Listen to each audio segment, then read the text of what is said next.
The Dreamkeeper Saga, Book 1, The Dragon and the Stone. Chapter 3, An Intruder in the Fortress. Lily held her breath. For a moment she could hear nothing except the creak of the treehouse swaying in the wind. Then suddenly leaves rustled beneath her. She peered through the slats in the floor and leapt back as something red swept past. "It's here." Lily heard a huff and another growl. A thud resounded, and Lily realized the dragon had leapt onto the fortress balcony. She scoured the room for a weapon. Art supplies leaned against one corner, and a stack of books against another. A few water balloons lay limp and unused on the floor. Could she use a plastic sword? A half-deflated soccer ball? She settled on an unused softball bat, which she hoisted to her shoulder with sweaty hands. She turned to face the door and clenched her teeth to stop herself from shaking. A clink of claws against wood rattled outside the keep. Floorboards groaned. The dragon snorted, sending rivulets of steam billowing into the room. "It's just outside the door." Boom! The door rattled as the dragon planted a kick against it. The bar, a wooden plank straddling two wedges of wood, bowed under the impact. Boom! A tail strike splintered the center board. Lily backed away and her hands tightened around the bat. "Please don't let it hurt me," she prayed. Boom! The door buckled. The dragon screeched in triumph. A sickening crack split the air, and splinters flew into Lily's face. Then, with a horrible crash, the monster burst in. Lily didn't wait for its attack. She swung the bat, striking the dragon across its horned face. The beast staggered backward and shook its head as if tousling away dizziness, and for an instant Lily considered darting around it to escape. She never had the opportunity. The beast recovered, then glared at her with its unearthly amber eyes. Lily found herself staring back. As she returned the dragon's gaze, confusion broke through her fear. Its eyes were icy, otherworldly, yet also exasperated. How was that possible? Before she could ponder further, the dragon reared on its hind legs, spread its wings, and shook the treehouse with its roar. The curtains whipped, and Lily's hair flew back from her face. "Leave me alone!" Lily shouted. "Get out!" She swung the bat again, but missed. To her horror, the dragon grasped the bat in its talons, and with an awful crunch, its jaws snapped the weapon in two. "It's all over now," Lily thought. She backed against the wall and fumbled blindly for something, anything, to defend herself.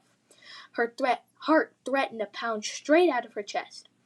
The creature advanced toward her, its stare piercing. Its claws scraped grooves in the floor. "Please, please go away," Lily cried. The dragon's breath, putrid and hot, blasted her cheeks. "What do you want with me?" "For starters, young lady, I'd like an apology. That's twice you attacked me with the stick, and that last bump to the head really hurt." Lily gawped.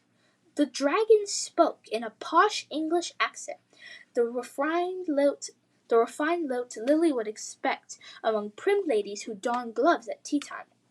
"I don't care what the master says," the dragon continued. "Standards for keepers are slipping these days." The creature lashed its tail, and a spray of papers flew into the air. It shifted its lithe body and tapped a claw against the floor in its apparent boredom as it awaited her reply. Lily could find no words. The beast looked in every inch and shimmery scale like a dragon. That truth was distressing enough. Now it also spoke like Sherlock Holmes. "It's official," Lily thought. "The kids at school are right. I am crazy." "Would you kindly close your mouth?" the dragon said. "It's uncouth to let it gape so, and it makes me frightfully uncomfortable." You can really talk." The dragon swished its tail and launched another pile of papers into the air. "Of course I can talk. This entire time I've been talking." It crouched on the floor and rubbed its head. "The real marvel isn't my talking, it's that you can finally hear."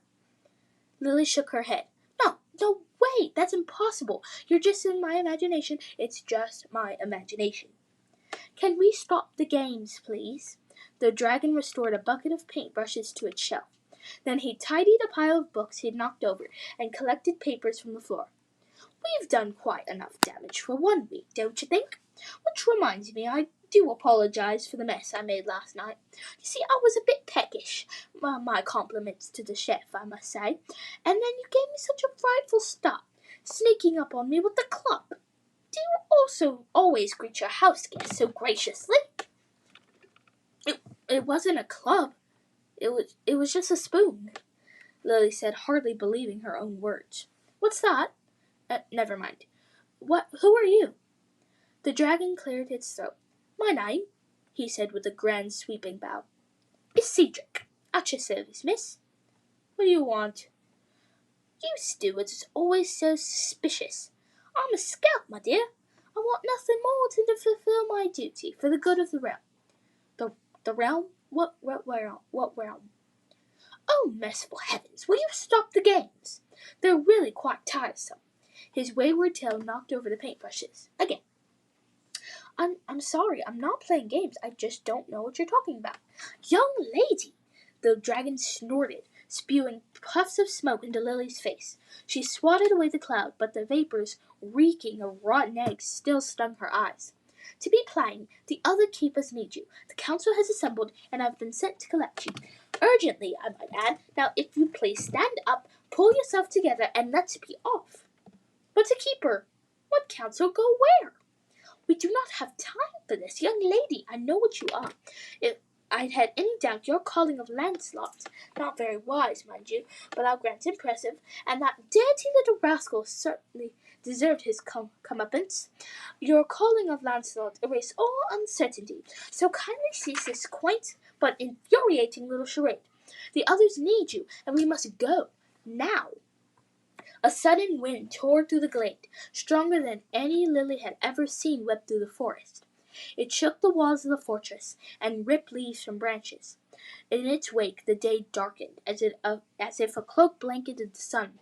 The air felt electric. Cedric's eyes widened, and he craned his neck to sniff the air.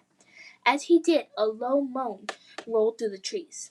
At first it sounded mournful, like the doleful wail of a grieving widow.